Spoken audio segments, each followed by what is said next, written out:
La réaction inflammatoire, c'est une première réponse de votre organisme suite à l'attaque par des micro-organismes.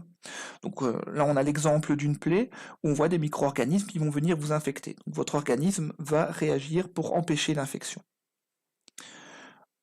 La réaction inflammatoire est décrite par 4 symptômes. Donc ces symptômes, ils sont connus depuis très longtemps. On les connaît depuis l'Antiquité, donc depuis 2000 ans. Un des symptômes, donc le premier ici, c'est tout simplement la rougeur. Donc on voit que la plaie va devenir rouge. Le deuxième symptôme, c'est la chaleur, donc ça va chauffer. On retrouve également un gonflement de la plaie, par exemple. Et pour terminer, de la douleur, donc ça fait très mal. Alors ça, c'est par exemple dans le cas d'une plaie, mais ça se passe partout dans votre corps en cas d'infection. Par exemple, lorsque vous avez une infection au niveau de la gorge, une rhinopharyngite par exemple, vous allez avoir la gorge qui va gonfler, qui va devenir rouge, ça va chauffer, ça va devenir douloureux. Donc on retrouve ces symptômes classiquement dans chaque réaction inflammatoire. On va prendre le cas d'une plaie. Donc ici, j'ai représenté un morceau de peau, donc on retrouve l'épiderme ici, et le derme en dessous avec les vaisseaux sanguins. Donc supposons maintenant que vous blessiez avec un ustensile qui est contaminé. Donc on retrouve les microbes pathogènes ici en vert qui se sont introduits dans votre corps grâce à cette plaie. Une des premières réactions va avoir lieu grâce aux globules blancs. Donc les globules blancs qu'on retrouve dans votre peau, mais qu'on retrouve également, comme on le voit dans les vaisseaux sanguins, dans le sang ici, voyagent dans votre corps et ont pour but de vous protéger et de réagir, de donner l'alerte lorsque vous êtes infecté. Donc ce sont des cellules qui vous protègent, ce sont comme des policiers qui se promènent dans votre corps.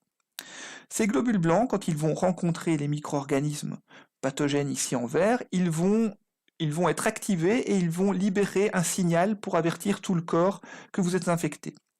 Donc ce signal, c'est tout simplement des molécules que l'on appelle des cytokines. Donc c'est les petites boules jaunes qui sont ici.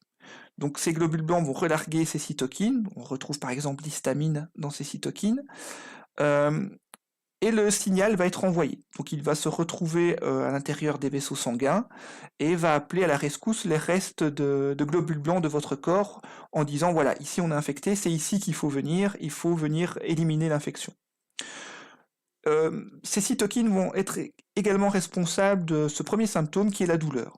Tout simplement la douleur est due en partie par ces cytokines. Ces cytokines vont également provoquer d'autres symptômes ici, d'autres réactions de votre corps. Donc lorsque ces cytokines sont relarguées, elles provoquent au niveau des vaisseaux sanguins ce qu'on appelle une vasodilatation. Donc une vasodilatation, c'est vos vaisseaux sanguins qui vont gonfler et qui vont permettre d'avoir un afflux plus important de sang à l'endroit de l'infection.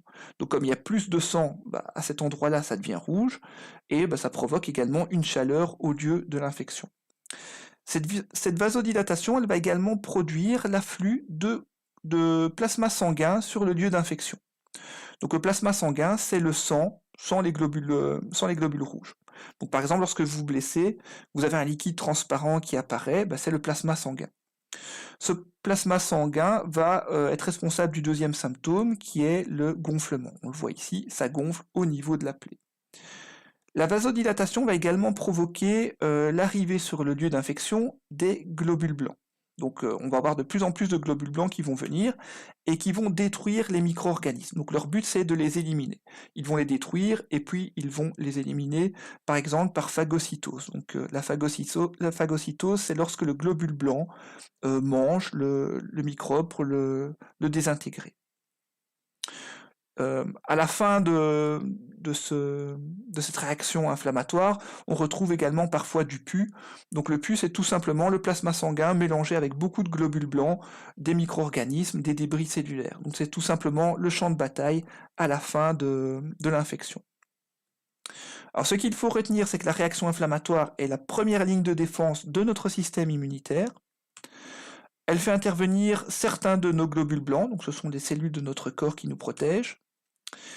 Les molécules chimiques, ce qu'on appelle des cytokines, qui sont produites par ces globules blancs, provoquent le premier symptôme qui est une douleur. La vasodilatation de nos vaisseaux sanguins, donc le gonflement des vaisseaux sanguins, provoque une rougeur et la chaleur. Et pour terminer le dernier symptôme, l'afflux de plasma sanguin à cause de la vasodilatation au site d'infection va provoquer le gonflement.